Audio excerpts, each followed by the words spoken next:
할렐루야. 하나님이 함께 하시는 은혜와 평강이 오늘도 주님 앞에 나와 예배 드리시는 여러분 모두에게 충만하기를 기원합니다. 사람들은 세상의 소리와 소문에 촉각을 곤두세우며 살아갑니다. 그리고 그 소리들에 민감하게 반응을 하지요. 인터넷이 보편화되면서 수많은 소식을 듣게 되었고, 기술이 발전하면서 이제는 실시간으로 전 세계의 소식을 공유하면서 살고 있습니다. 문제는 성도들도 이 같은 시대의 조류에 똑같이 따르고 있다는 것입니다. 그래서 정작 들어야 할 하나님의 말씀에는 그다지 귀를 기울이지도 또한 민감하게 반응하지도 않습니다. 교회에 빠짐없이 출석하고 봉사함에도 여전히 세상에서 방황하고 있고, 또한 영혼의 기갈에서 벗어나지 못하는 이유가 여기에 있다고 보여집니다. 하나님의 말씀에 귀를 닫으면 우리의 영이 피폐해집니다. 영이 피폐해지고 죽게 되면 육신도 서서히 무너지게 되지요. 성도들은 세상을 향해 열었던 귀를 닫고 하나님을 향하여 열어야 합니다. 우리가 사는 길은 하나님의 말씀에 귀를 기울이는 것이지요. 왜냐하면 생명과 진리 그리고 구원의 길이 하나님의 말씀에서 비롯되기 때문입니다. 예수님도 마귀의 시험을 받으셨을 때 사람이 떡으로만 사는 것이 아니요 여호와의 입에서 나오는 말씀으로 사느니라 하면서 말씀으로 마귀의 시험을 물리치셨습니다. 그러므로 이제 세상 소리에 민감하게 반응했던 모습을 돌이켜서 하나님의 말씀에 귀를 기울이며 예민하게 반응하는 저와 여러분이 되었으면 합니다. 그래야 영이 살아나 영혼의 목마름에서 벗어날 수가 있는 것입니다. 성경은 하나님의 말씀을 따라 승리한 사람들의 이야기로 가득 차 있습니다. 오늘 여러분에게 읽어드린 본문의 말씀도 역시 하나님의 말씀을 따라 움직인 사람들의 이야기 가운데 하나입니다. 우리는 살면서 여러 가지 다양한 문제들을 만나고 또 뜻하지 않는 어려움 때문에 잠을 이루지 못하는 경우도 있습니다. 태산 같은 문제가 더 이상 전진할 수 없도록 내 앞길을 가로막을 때가 있습니다. 이러한 상황을 만날 때 우리는 어떻게 해야 합니까? 오늘 여호수아서 6장의 말씀을 배경으로 인생의 여리고를 만날 때라는 주제로 함께 말씀을 나누면서 그 답을 찾아보고자 합니다. 이스라엘 백성들은 모세의 인도로 출애굽해서 40년의 광야 생활을 마치고 이제 여호수아와 함께 요단강까지 건너 약속의 땅에 들어왔습니다. 그런데 또 다른 문제가 그들을 기다리고 있었습니다. 바로 가나안의 첫 성인 여리고가 굳게 닫혀 그들의 통과를 허락하지 않고 있는 것입니다. 오늘 본문 말씀 1절을 보십시오. 이스라엘 자손들로 인하여 여리고는 굳게 닫혔고 출입하는 자는 없더라 그랬습니다.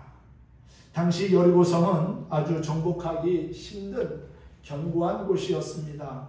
게다가 문까지 굳게 닫혀 있었다고 하지요. 여리고 사람들에게 있어서 이스라엘은 두려움 그 자체였을 겁니다. 이스라엘 백성들이 430년 종살이하던 애굽을 초토화시키고 또한 홍해를 마른 땅처럼 건너고 광야 40년의 시간을 통과해서 지금 자신들의 앞에까지 온 것에 대한 두려움이 있었다는 것이지요. 또 더군다나 아말렉과의 싸움에서도 승리한 이스라엘은 이 여리고 사람들이 볼 때 상당히 큰 두려움이었을 거라고 생각이 됩니다. 그래서 성문을 굳게 닫고 긴장하고 있었던 것이지요. 그런데 여리고를 통과하지 않고는 하나님이 약속하신 젖과 꿀이 흐르는 가나안 땅을 소유하지 못합니다. 여리고는 이스라엘 백성들이 반드시 넘어야 할 하나의 큰 산과 같습니다. 그런데 하나님이 여호수아에게 뭐라고 말씀합니까? 오늘 말씀에 보면 참 특이한 방법을 제시합니다. 그냥 단순하게 특공대를 조직한다든지 아니면 좋은 무기를 주셔가지고 공격해가지고 여리고성을 무너뜨려서 가라고 하면은 이해가 되지요. 그런데 하나님은 상상하지도 못하는 방법을 제시합니다. 그것은 6일 동안 여호수아를 비롯한 제사장과 백성들로 하여금 여리고성을 하루에 한 바퀴씩 돌게 하는 겁니다. 그리고 7일째 되는 날은 한 번도 아니고 7번을 아침부터 저녁까지 돌게 하십니다. 그리고는 제사장들이 양강나팔을 길게 불 때 하나님이 사인을 하면 그때 큰 소리로 외치라는 것이지요. 그러면 성벽이 무너지게 될 것이고 그 다음에 올라가라는 것이 하나님이 여호수아에게 하신 명령이었습니다. 여리고성을 점령하는 방법이었다는 것이지요. 참 이상한 명령이지요. 그런데 여호수아는 즉시 제사장과 백성들에게 하나님의 말씀을 전했습니다. 이스라엘 백성들이 가나안 땅에 들어와 첫 번째 만난 것은 젖과 꿀이 흐르는 땅이 아니라 성문이 굳게 닫힌 여리고성이었습니다. 그 여리고성은 성도가 신앙생활하면서 부딪히는 여러 가지 큰 문제들을 상징한다고 보여집니다. 성도가 꿈과 비전 그리고 사명을 향하여 달려갈 때는 만사형통한 것이 아니라 반드시 문제의 여리고를 만나게 됩니다. 그렇다고 해서 되돌아갈 수도 없지요. 낙심하거나 절망할 수도 없는 일입니다. 후퇴하지도 말아야 합니다. 어떻게 하든 간에 문제의 여리고성을 넘어서야 합니다. 그 여리고를 넘지 못하면 가나안 땅을 소유할 수 없기 때문이지요. 역사가에 의하면 여리고성은 천연 요새이고 견고한 성이었기 때문에 무기도 변변치 못한 이스라엘 백성들이 그 성을 점령한다는 것 사실 불가능한 일이었다고 합니다. 그러나 중요한 것은 그들이 하나님의 말씀에 순종하여 능히 점령했다는 것입니다. 할렐루야. 살다 보면 우리에게도 도저히 풀기 힘든 여리고와 같은 문제들을 만나게 됩니다. 사람의 여리고, 물질의 여리고, 질병의 여리고, 온갖 다양한 여리고를 만납니다. 왜 하나님은 우리 앞길에 여리고와 같은 장애물을 두실까요? 우리가 미워서 그럴까요? 우리가 잘 되는 게 싫어서 그럴까요? 결코 아닙니다. 하나님은 우리가 하나님을 절대 신뢰하고 믿으면서 그것을 이겨 나가도록 훈련시키시고 연단하시는 겁니다. 내 생각에는 어렵고 불가능한 일일지는 몰라도 하나님이 함께 하시고 도우시면 사실 능치 못할 것이 없다는 사실이지요. 우리의 삶에 문제를 두시는 것은 우리의 삶에 여러 가지 다양한 여리고를 세우시는 것은 하나님만을 절대적으로 신뢰하고 의지하며 살라는 하나님의 뜻이 숨어 있다는 것입니다. 세상을 의지하지 말고 도울 힘이 없는 인생을 바라보지 말고 오직 하나님께만 시선을 고정하고 주님이 인도하시는 삶을 살라고 하나님은 우리의 인생에 뜻하지 않는 다양한 여리고성을 보게 하시고 만나게 하신다는 겁니다. 그러므로 믿음에서 후퇴하지 아니하고 믿음을 가지고 순종하다 보면은 우리 앞에 있는 여리고를 정복하고 극복하는 자신의 모습을 발견하게 될 거라고 믿습니다. 여리고 앞에서 우리가 낙심하지 말아야 할 분명한 이유가 있다면 하나님이 함께 하고 계시기 때문입니다. 오늘 본문 말씀 2절을 한번 보십시오. 여호와께서 여호수아에게 이르시되 보라 내가 여리고와 그 왕과 용사들을 내 손에 넘겨 주었으니 그랬지요. 이 넘겨 주었다고 하는 것은 이미 그들에게 승리의 기회를 주셨다는 거예요. 승리케 하셨다는 겁니다. 아직 싸우지는 않았지만 이미 이긴 싸움을 하나님께서 하도록 도우신다는 사실이지요. 하나님은 이스라엘 백성들이 해야 할 일들을 가르쳐 주셨습니다. 그것은 무엇일까요? 치밀하게 전략과 전술을 짜서 공격하라는 것입니까? 아닙니다.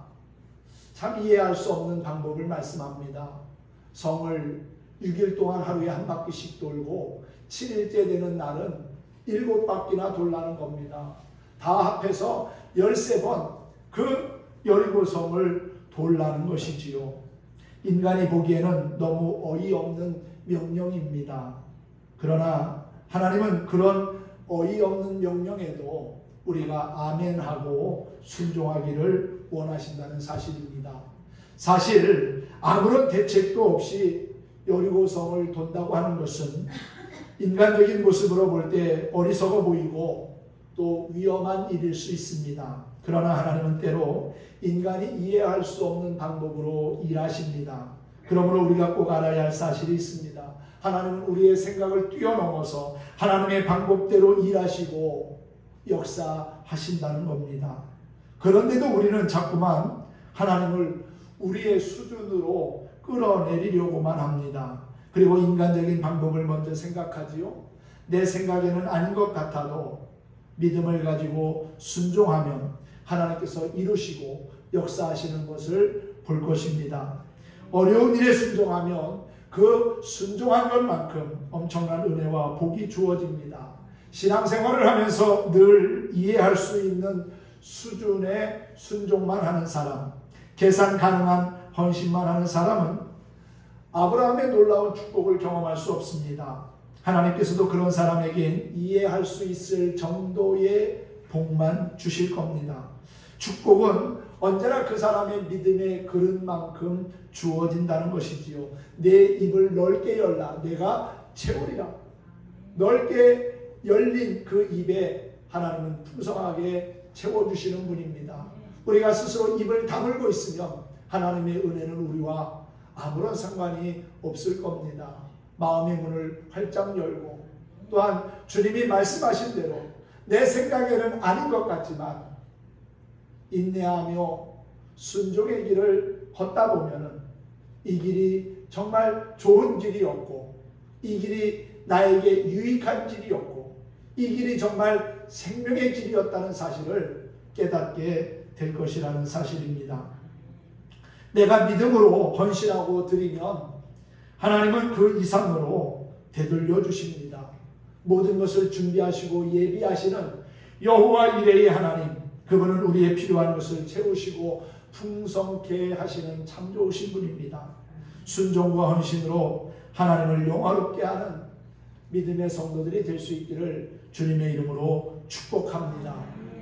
본문에 보면은 여호수아가 여리고성을 돌라는 하나님의 명령을 받고 백성들에게 가감 없이 전합니다. 하루 이틀 기다렸다가 나름대로 생각해서 전달하는 것이 아니라 하나님의 말씀을 들은 그 즉시로 제사장과 백성들에게 이야기했고 또한 제사장과 백성들은 여호수아가 이야기한 것에 즉각적인 반응을 보입니다. 참 이것도 놀라운 일이지요. 사실 모세가 이스라엘 백성들을 이끌었던 때를 생각해 보면은 참 놀라운 일입니다. 모세가 40년 동안 이스라엘 백성들을 인도해 나갈 때 얼마나 많은 어려움이 있었습니까? 여러 가지 조그만 문제가 생기면 원망과 불평의 목소리를 끊임없이 높였던 이들이 이스라엘 백성들이었습니다. 마실 물이 없다고, 먹을 양식이 없다고, 여러 가지 생활하는 게 불편하다고 끊임없이 원망과 불평을 쏟아냈던 이스라엘 백성들이 오늘 말씀에 보면은 전혀 그런 모습을 우리가 발견하지 못하게 하고 있지 않습니까? 불평과 원망의 소리는 없습니다. 그들은 그냥 여호수아가 이야기한 것을 순종합니다. 아마도 애굽에서 나올 때 1세대가 광야에서 다 죽고 그의 자녀들 광야에 나오기 이전에 출애굽할 때 20세 미만 되는 사람들과 그리고 광야에서 태어난 사람들은 자신의 부모들이 하나님 앞에 불신앙적인 모습을 가져서 하나님의 징계와 심판을 받은 모습을 아마도 똑똑히 봤을 거라고 여겨집니다. 그 모습을 보면서 나름대로 생각했겠지요. 우리는 우리 부모들처럼 하나님 앞에 불신앙적인 모습을 보이면 안 되겠구나. 불순종하는 삶을 살면은 저렇게 망할 수도 있구나라고 하는 것을 아마 똑똑히 보고 경험했을 거라고 생각이 됩니다. 그러면서 여호수아가 이제 모세의 뒤를 이어 이스라엘 백성들을 이끌고 나아갈 때 하나님의 말씀에 절대 순종하는 것이 내가 살고 이 민족이 살 길임을 확신하게 되었다는 것이지요. 참 놀라운 사실은 여호수아를 읽다 보면은 여호수아에게 대적하거나 또한 원망과 불평을 했다는 이야기를 찾아볼 수 없습니다. 모세에게 그렇게 반항했고 불평했던 이들이 이제는 여호수아 앞에서 절대적으로 순종하고 또한 그의 뜻을 따르는 것을 보게 되지요. 아마도 그만큼 40년 동안 광야 생활을 하면서 많은 연단과 훈련을 받은 결과이지 않나. 또 하나님께서 역사하시는 것을 직접 목격했기에 그들의 믿음과 신앙이 성숙해진 것이 아닌가 하는 생각을 해보기도 합니다. 하여튼 그들은 모든 그러한 여호수아의 말에 적극적으로 순종하며 따르게 됩니다. 오늘 본문은 그리스도인에게 있어서 몇 가지 중요한 삶의 자세를 제시하고 있는데 그 첫 번째는 바라봄의 중요성입니다. 무엇을 바라보고 의지하느냐에 따라서 우리의 삶의 결과가 달라집니다. 8절과 9절의 말씀이지요. 여호수아가 백성에게 이르기를 마침에 제사장 7은 양각 나팔 7을 잡고 여호와 앞에서 나아가며 나팔을 불고 여호와의 언약궤는 그 뒤를 따르고 그 무장한 자들은 나팔 부는 제사장들 앞에서 행진하며 후군은 궤 뒤에 따르고 제사장들은 나팔을 불며 행진하더라 그랬어요. 행렬의 맨 앞에는 누가 있습니까? 무장한 군인들이 있었습니다.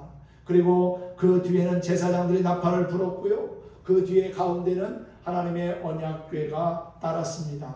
그 뒤에 후군이 있고 그 맨 뒤에는 백성들이 따랐다고 합니다. 백성들이 성을 돌면서 어디를 바라보고 또한 어디에 귀를 기울였을까요? 언약궤를 중심으로 한 선두그룹이 이끄는 대로 따라가고 또한 제사장들의 양각 나팔 소리에 귀를 기울였을 것입니다. 그것은 우리가 주님만 바라보고 주님 말씀대로 살아야 한다는 것을 상징합니다. 하나님은 어떤 사람을 사용하시고 어떤 사람에게 복을 주실까요? 주님만을 바라보고 주님 뜻대로 살아가는 사람, 순종하며 말씀에 합당한 삶을 살아가는 자들에게 하나님께서는 은혜를 더해 주실 줄 믿습니다. 성경에 나오는 위대한 모든 사람들, 믿음으로 순종하면서 하나님이 예비하신 복을 받았고 삶의 승리자가 되었습니다. 믿음의 조상인 아브라함, 또한 모세, 다윗, 엘리야, 신약의 사도 바울도 마찬가지입니다. 주님만을 바라보고 의지하며 살아갈 때 하나님께서 삶의 길을 여시고 장애물을 거두시고 전진하며 승리케 할 줄로 믿습니다. 두 번째는 침묵의 중요성입니다. 인생의 여리고 앞에서 함부로 말하거나 떠들면 안 됩니다.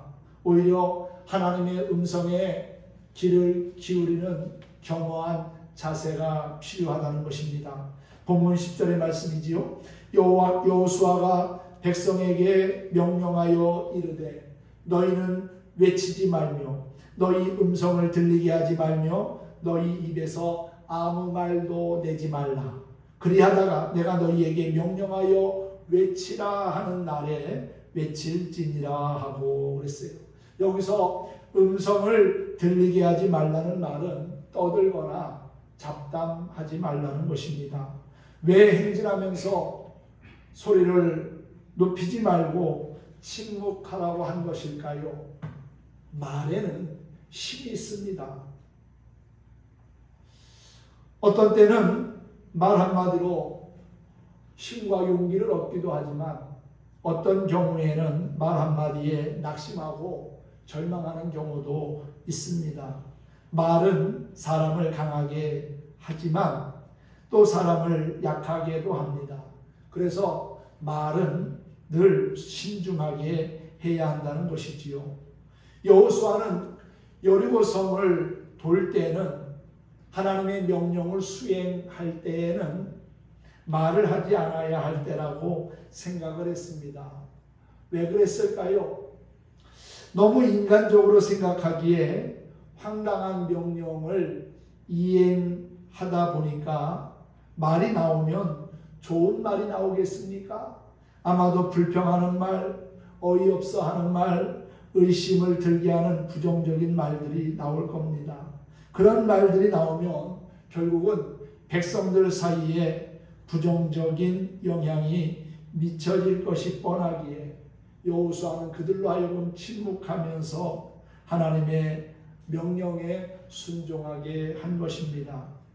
우리는 좋은 말은 많이 해야 하지만 좋지 않은 말은 지극히 조심할 필요가 있습니다. 사실 말보다 행동과 실천이 중요하지요.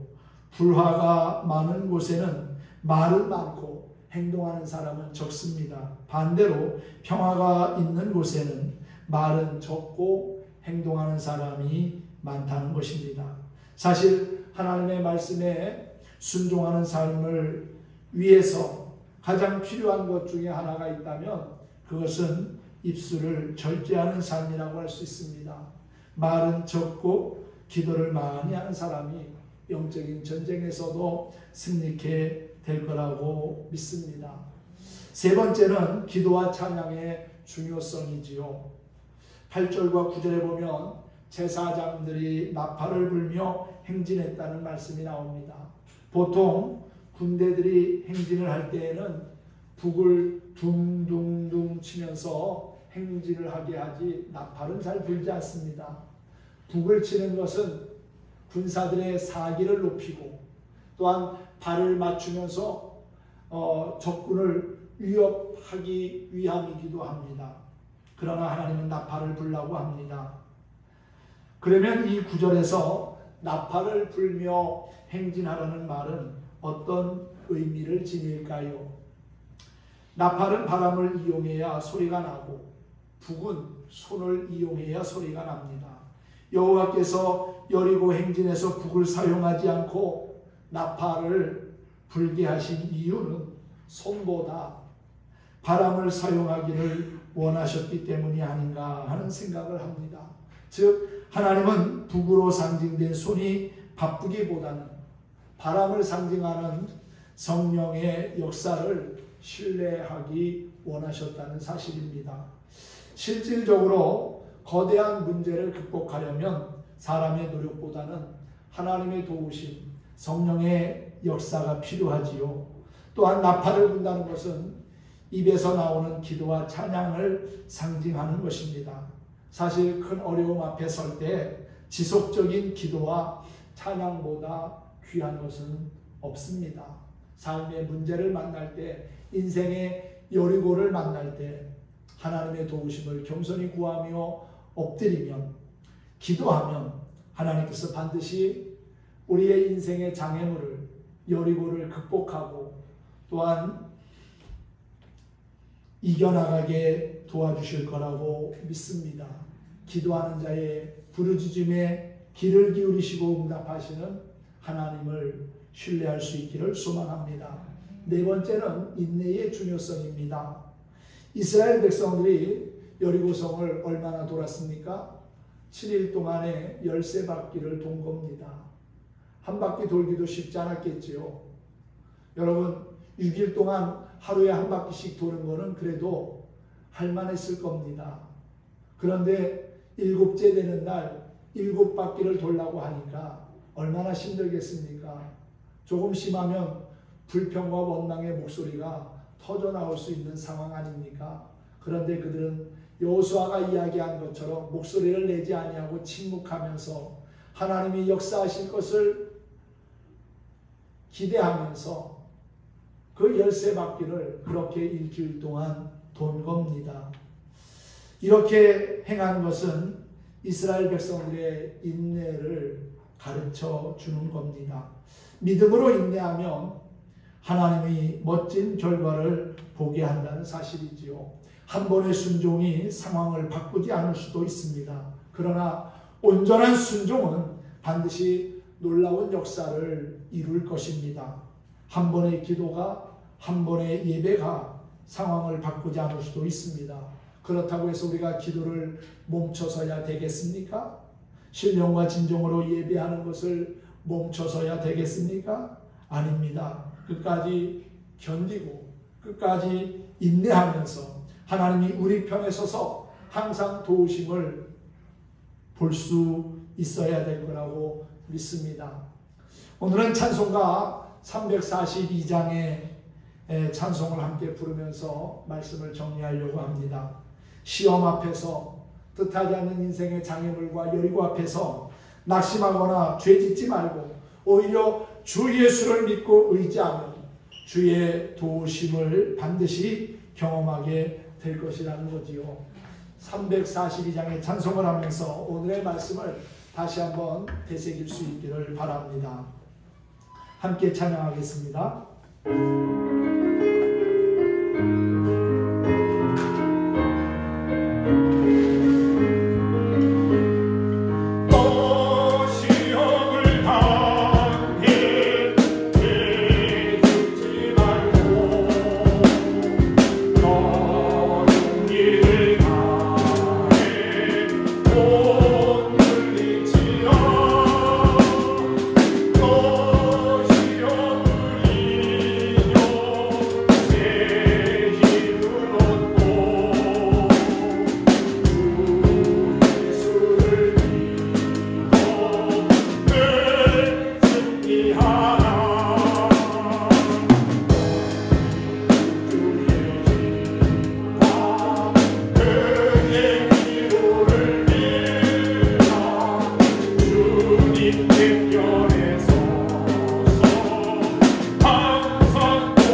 믿습니다. 극복하기 힘든 인생의 여리고 앞에 설 때 우리는 새 힘을 주시고 승리케 하시는 주님을 바라봐야 합니다. 우리 구주의 힘과 그분의 위로를 구하면 주님은 우리 편에 서서 항상 도와주실 줄 믿습니다. 원망하고 불평하고 또한 부정적인 목소리를 내기보다는 오히려 침묵하면서 겸손히 우리의 마음에 세밀하게 들려주시는 주의 음성의 귀를 기울이는 것도 참으로 귀한 일이라고 보여집니다. 여리고의 싸움은 칼과 창으로 하는 싸움이 아니라 믿음과 인내 그리고 순종의 싸움이었습니다. 우리는 하나님이 행하시는 일을 다 이해하지 못합니다. 그러나 인내하면서 순종하면 하나님이 우리의 삶에 선한 역사를 이루심을 경험하게 될 것입니다. 끊임없이 내 앞길을 가로막는 삶의 여리고 앞에서 낙심하고 포기하는 자가 아니라 믿음과 순종으로 주님의 도우심을 힘입어 승리하는 저와 여러분 모두가 될 수 있기를 예수님의 이름으로 축원합니다. 축복합니다.